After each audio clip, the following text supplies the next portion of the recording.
Mangwanana nhasi tinoda kutarisa pamusoro pemitemo ine 10 sekuverenga kwataita mubhuku raExodus. Asi tinoiwanazve muna mitemo muOld Testament chapter 5.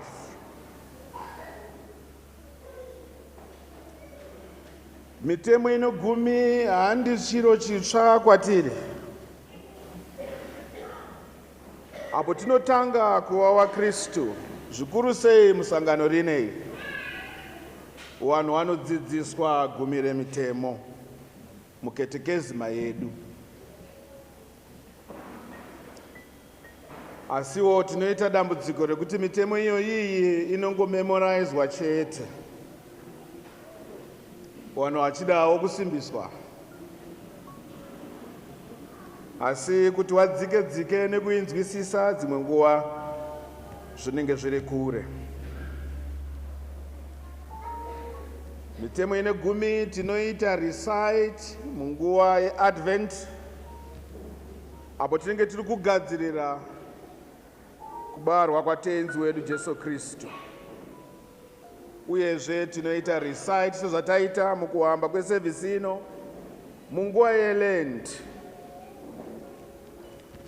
Wamwe vanobva even go further, wachinyora mitemo iyoyi vachiisa pamadziro, zvikuru munguva yeAdvent pamwe chete nenguva yeLent, kuti irambe ichitondedza vanhu kuti wakafanira kuichengeta, kwete mundangariro dzavo bedzi, asi nemumwoyo yavo wachiita zvainorehwa. Saka nguva nenguva mitemo iyoyi inoasosietwa nesu apo tinenge tiri kuchemera zvitadzo zvedu. And nguva yeLent is very much appropriate because muna iyo tinenge tichitsanya zvokudya, tichinamata kuna Mwari, tichitenda kuti Mwari akatuma mwanakomana wake kuti azotiyananisa naye. Mukatarisa mubhuku ramitemo munozoona mufananidzo wevanhu vekare wainyora mitemo yavo woiisa pahuma dzavo. Kana ukavabvunza kuti munoziva here nezvemitemo, munoichengeta here, wanoti iwo uri kundiona sei, iri panapa iyi pahuma pangu apa. Saka there was a little box umo mamakanyorwa mitemo iyayi wachifamba iri pahuma dzavo apa. Asi munguva ino yeLent, I think we must ask for much more. Kuti mitemo iyo irege kungova pahuma dzedu chete, asi kuti tichengete mwoyo yedu. Uyezve tiedze nepatinogona kuichengeta, nekuti ndo zvinoita kuti tive vanhu vaMwari wakatsaurwa kubva kune vanhu wese. So what is the background? Israel as a state anofanira kutsaurwa, to be separated from the rest of the world. Saka Mwari anoda kuti vanhu vake vasafanana navamwe vanhu. Ende iroro ndo dambudziko redu hombe rekuti kunyange tiri vaKristu tinoda kufanana navamwe vanhu vepasi rino, tichiraramawo mararamire vanoita, tichifambawo nenzira dzavanofamba, asi isusu tiri vanhu verudzi rwaMwari. Saka mitemo iyi yakapiwa naMwari kuti Israeri ave separated from the rest of the peoples of the earth.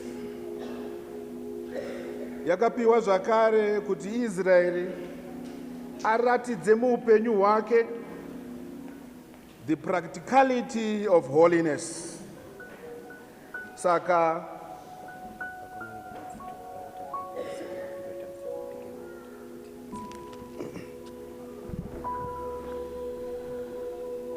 mitemo iyoyi yakaiswa naMwari kuti Israel ave separated from the rest of the world, like I said, asi Israeri kuti afambewo in holiness. To be holy is to be set apart, to be separated from the rest and belong to our God. Saka mitemo iyi inobatsira chaizvo kuti Israel as a nation awane identity yake, azivikanwe pakati pendudzi kuti ndewaMwari.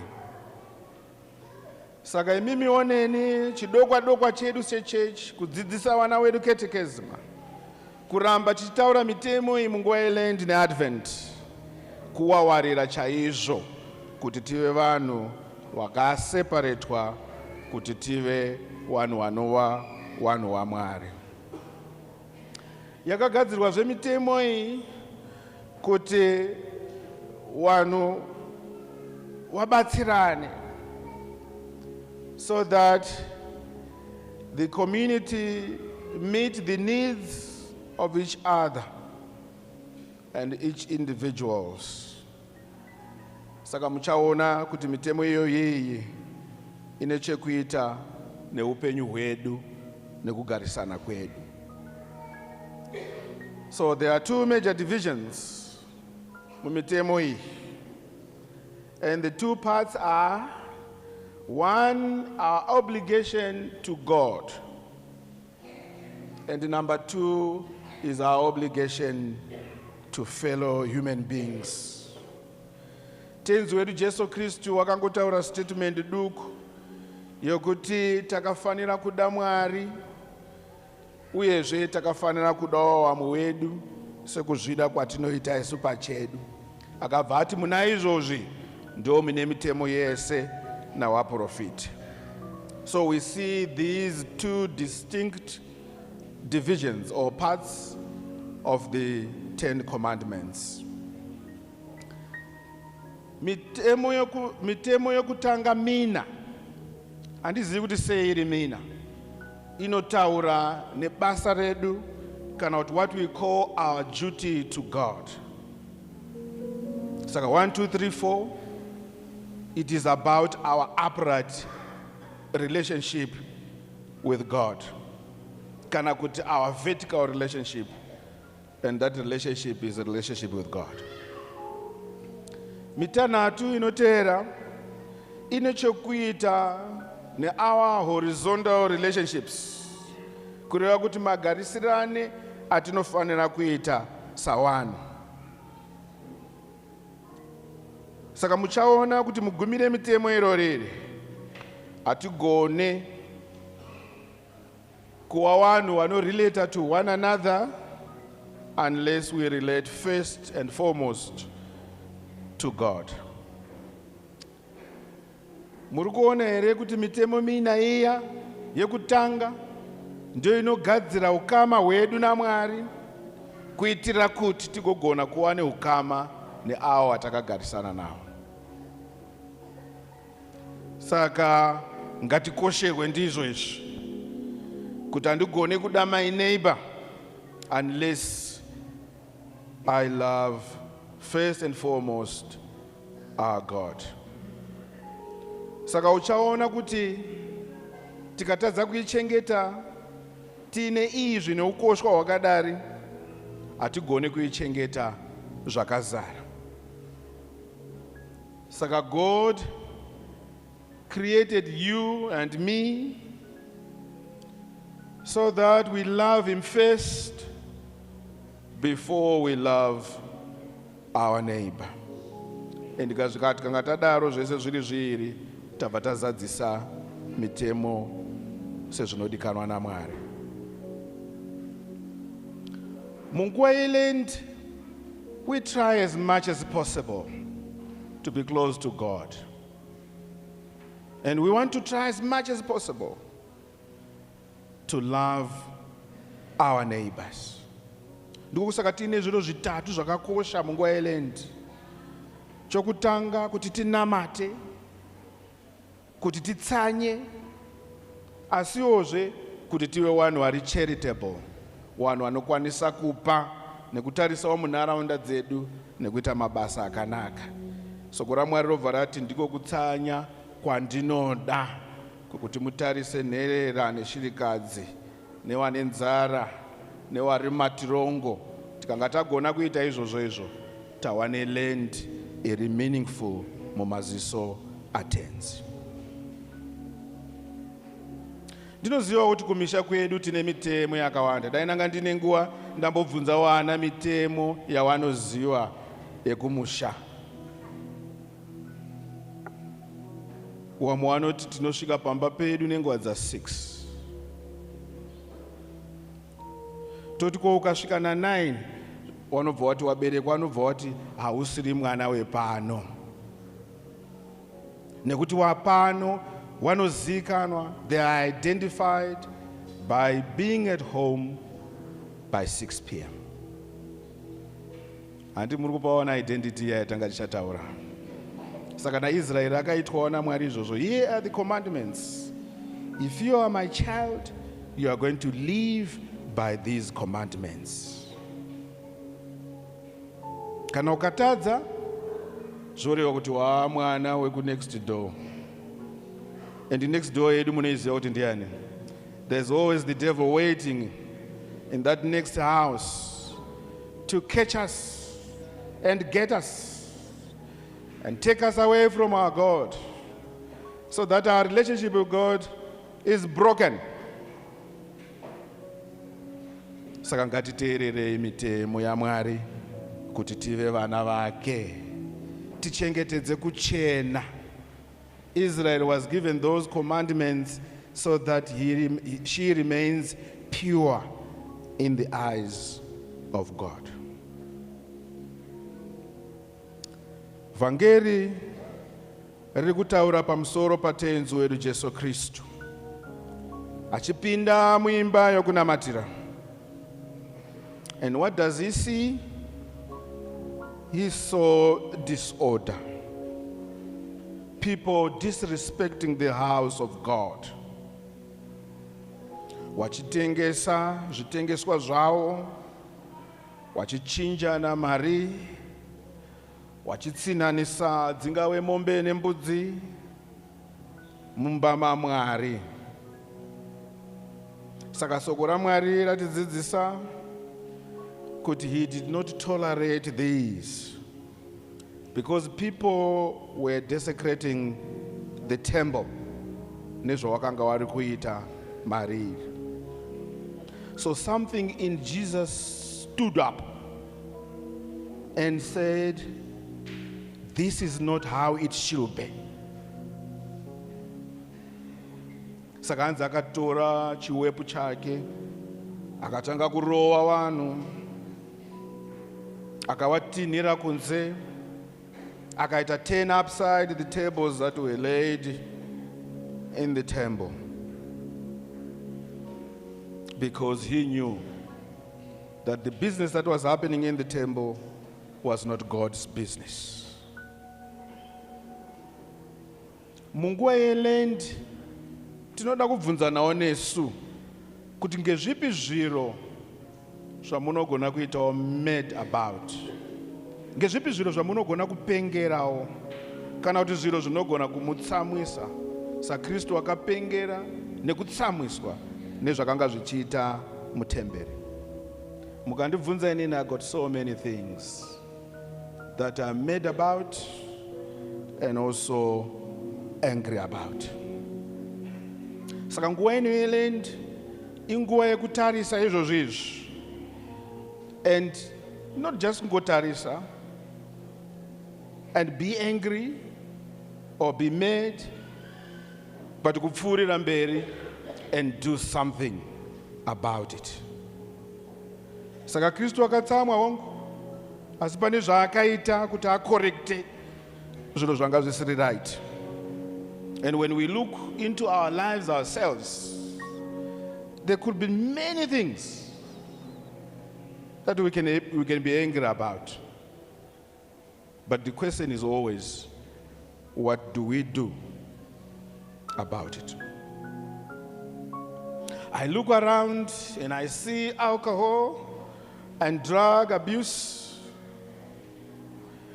and this is a serious problem. Inodaidzira kuti munhu wese ari munomu apenge kana kuti atsamwire status quo yakadai. Tinoziva kuti isusu wana baba wedu kare waisidhakwa, handiti waibva wachonera majube kumusha wachauyi wachimwa wawa. Asi dai waitarisa wawa waimwa iwowo waiona une percentage 3.5 to 5% alcohol.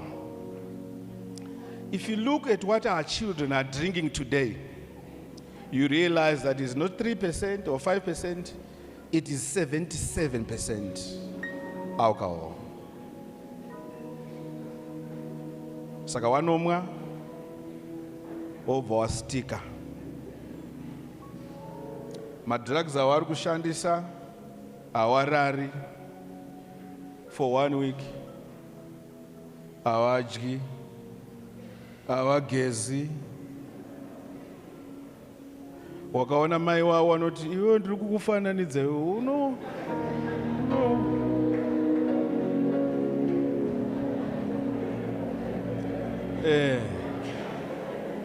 Imi muri kusekerera nditi inini I'm actually angry about it. I'm actually mad about it. Sezvakaitwa naJesu achisvika mutemberi akaona zvese zvisakamira zvakanaka. He didn't love and smile at it. He showed kuti munoziva kuti soko raMwari rati kudini ratiro, what pushed him to do so was the zeal that he had for the house of God. Mukatarisa mabhaibheri enyu echirungu anodaro kuti the zeal of God consumed him like fire. Saka ndo kuda kwaita imba yaMwari ndiko kwakaita kuti agadzire chikawa chekuti aroye vanhu nacho. Saka look at the church of God.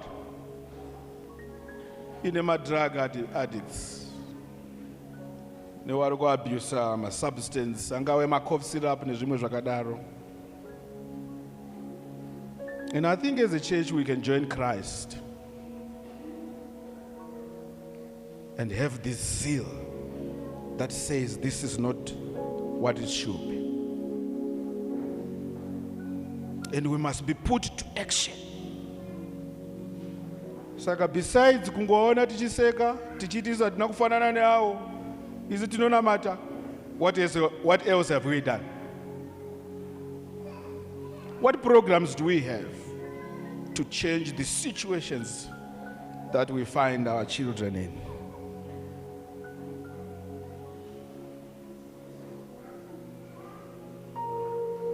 Maybe the zeal of our God must push us to want to talk to our young people, to form support groups, church-driven, and say this is not the fight for government, but this is the fight that people of God must engage in. Maybe it must start in our homes, where parents must be parents.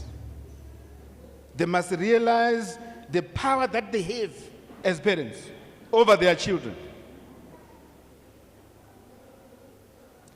Saka besides misha yedu kuwa misha ine parents are absent, the parents that are present are as good as they are absent.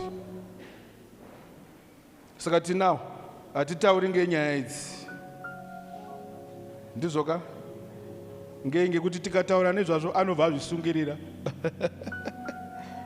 Saka we are held captive nevana vedu vatakabereka. Mukanditsiura handidzoke pano pamusha, zvino mai vobva vati zvino mwana wangu aende, regai andoita zvaanodini zvaanoda. Can even these little ones munoenda navo kunhamo wachichemerera nyama iri kurayirwa parufu, muchingoti ndo zvaanoita. Where is the parental power of yesteryear? Maparents edu kare kare wanga wasingabvumi, uchida usingadi, panapa panosvikwa na6 o'clock.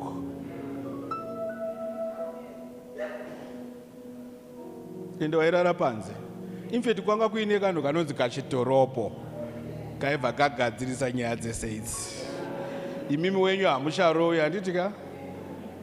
Hamucharowi nekuti mukufambira nehurumende ye21st century. You know that's abuse. You must not do that to children. And so we are not beating our children, and we are suffering the consequences. Sadza munofunga kuti munofanira kudyiwa navanhu 7, iye anoripedza ari 1. 5 kg aifanira kuita mavhiki 3, iye anopedza naye 2 days.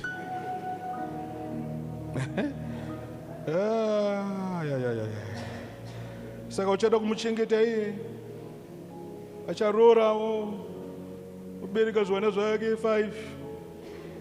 Iwe ndiwe pension handiti? And you must look after him and his wife and 5 children that they have. Saka Lent, we must have the zeal for the house of God, some anger within us. We need to be mad about some things and make sure that we act on them so that change can come. Saka Lent handikundopinda bedzi. You have your struggle that you are taking to the Lord in that season of Lent. And not only for the season of Lent, which is 40 days and 40 nights, but for your life, the whole of it ahead of you.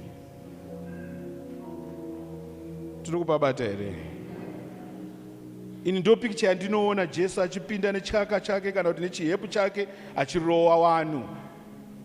Ane shungu yekuti imba yaMwari iwe imba yakanaka.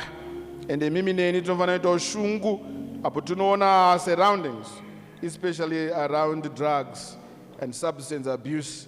We must have the madness that made Jesus, stand up and act.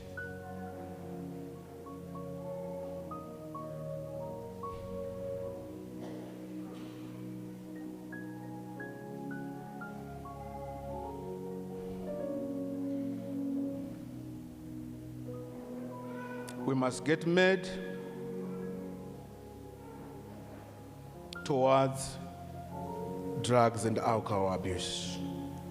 We must get mad even at our dinner tables. Sangano muri kundizwa here? Hamuchagari pasi muchidya semhuri. Munoita sei? Rega timbotaura mascenarios acho. Chikafu chinobikwa. Ende kana mukabika mpoto imwe cheteyo muri kuita zviri nani. Munhu anobika zvake. Kana zvikabika mpoto imwe chete, somebody takes their plate and they go in their bedroom, wherever they go with it. And they eat from there. Vamwe vanotodya vari mubathroom vachigeza. Because some parent has allowed it. Lent is a time to be made about such things and do something about it. Garai nevana patafura muchidya. We must get mad at not knowing the rooms uko vana vedu vanorara. Makapedzisira kupinda morini. Munombomuziva kuti makamira sei. You'll be shocked. Mukapinda mabedroom mevana venyu, you are going to be shocked. Mune box remacondoms, mune hembe dzimwe dzamusingazivi, nemawigi mhando nemhando amusakambotenga.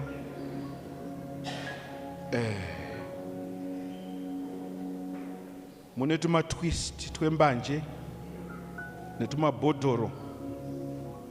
Saka any good parent who is angry about what is happening to our children anofanira kupota achivhizita mumba imomo achiona kuti makamira sei.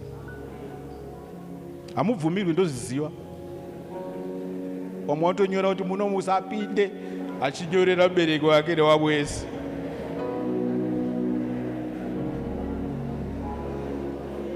imimi vose vabereki vanoteerera hamupindimo.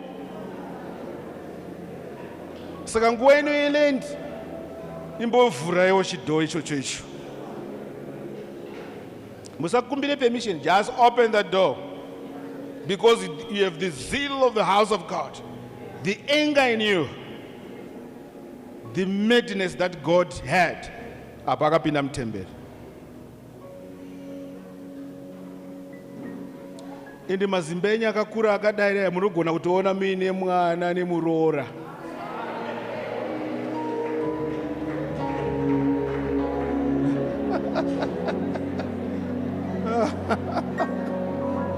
Mukuita zvekutamba imi. Mazidhandanda munowakaya.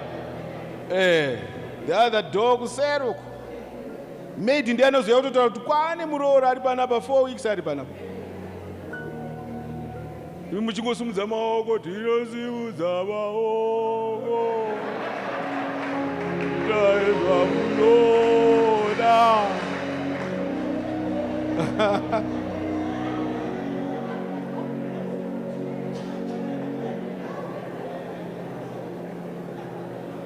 Saka watiri kusimudzira maoko yoyo anoda saiye akawa angry and mad about the situation. Kuti mimi muwe angry and mad about the situation at home and take some action to correct it.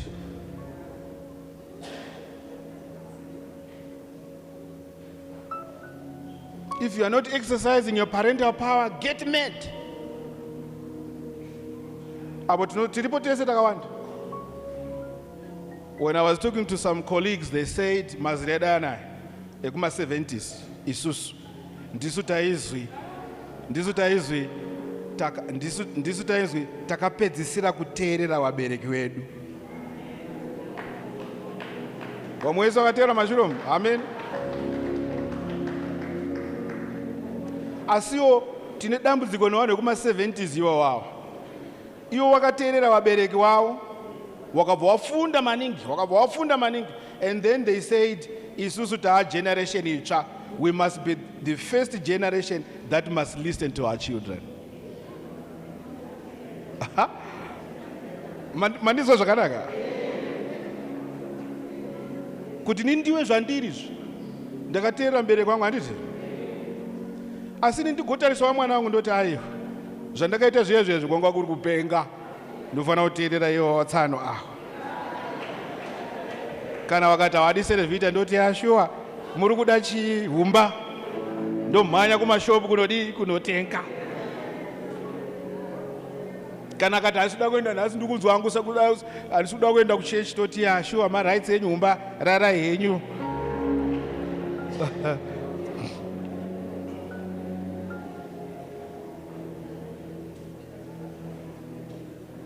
Kana akafunga kuti anoda kuenda kuchikoro chekuri toti zvechokwadi chikoro icho chamunoda munoenda. Kunyange tisina mari yekudini yekuendesa. Saka what we have chosen, we said listening to our parents was a bad idea. But we must listen to our children. Amen. You must strike the balance. And handikuti wana hawafani kuteererwa, vanofana kuteererwa. Asi mukati zvamakaitwa kuti muwe zvamuri, moti mimi zvanga zvisina maturo, ndokusaka tine makwenzi atinawo nhasi aya. Are you seeing? Kuti tiadrese zviro zvese zvinofanira kudzoka also. We must also look at the history and say, where did it go wrong? And ndofunga also mupristi kuti that is where it went wrong. There's poverty in our countries. Many families can't feed their families. There's unemployment, there are no jobs. The pension of the pensioners is a circus. They go and collect it, then they borrow money to come back. Ukabva waguruyo kuya kuzotora pension yako unozoti nditumirewo mari ndidzoke ndatora pension.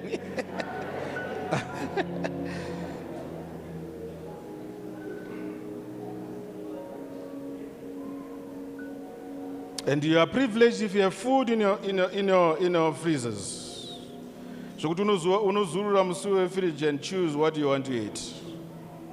it is a privilege. But there are others who have no food.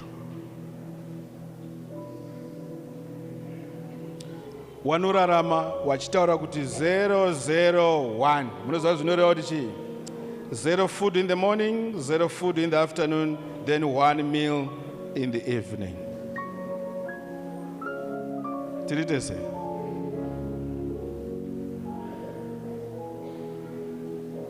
Saka kungawo chikawa chako. Uti I'm not happy with this kind of situation. Neighbor yako ari kustruggle, handizvo? Wantozoti pamba apa chikafu chinoraswa nditi? Wana vanozobuda imusaona vachitora, vachidya.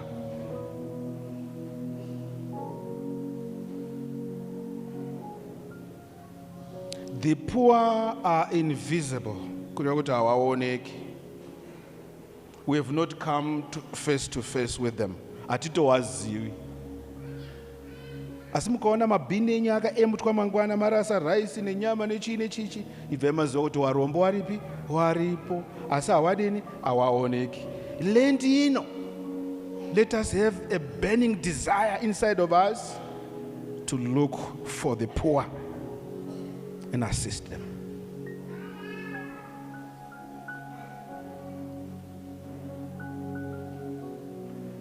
Tirite sei resangana?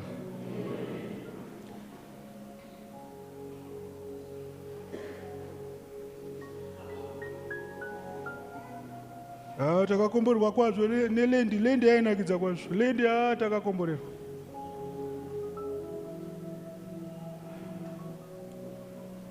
When the poor are still invisible, lendi haisati yatanga nesu.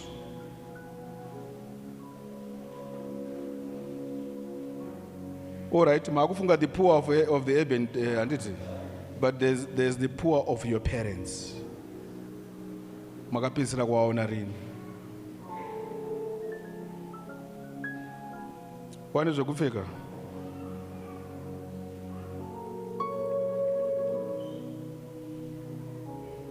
Our attention has been taken away by fashion and cars and TV programs. We change our phones. We have enough data to laugh and giggle with our friends and send all those messages and images and videos. We have budgets for our dogs. They are on medical aid, the dogs that is. Dzikarwara tinomhanya nadzo kuti dzinobaiwa zvadzinofanira kubaiwa. And yet your neighbor, created in the image of God as you, lie in that bed, nenzara, and waiting to die.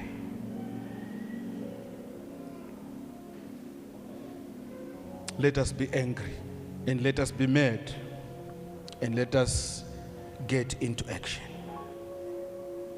Munoziva kuti chechi yakare yakanga ine basa nevarombo. Ndiko kusaka yakaunganidza zviro zvayo zvese ikagoverana nawo. Pano mumwe murume anonzi St. Gregory of Nyasa anoti, in feeding and caring for the poor, we care for Christ. Mukupa nekuchengetedza varombo, tinenge tine hanya naKristu. Saka kureva kuti tikati karega izvozvo hatina hanya naKristu. Saka Christians are not owners of their goods, but they are just administrators for the needs of others. Pano mumwe murume zvakare anonzi St. Martin's of Tours anoti aona ebhega auya kumba kwake asina kana chekumupa, akadambura chimwe chipengo chebhachi rake kuti amufukidze nekuti he was naked. Dear friends, let us bring these things back into our lives as Christians. Not only munguwa yeLent, asi muupenyu hwedu sawaKristu. Let us be in a habit to pray and fast and remember those who are less privileged. Tikagona izvozvi tinenge tachengeta mitemo yaMwari muuzaro hwayo. Love your God and love your neighbor. Mwari akatidzidzisa kuti timude asati atipa muvakidzani, kuitira kuti kana tagona kumuda tinogona kuda muvakidzani wedu. And tikanga tadaro tachengeta mitemo yaMwari sezvatinofanira kuti tidini tiite.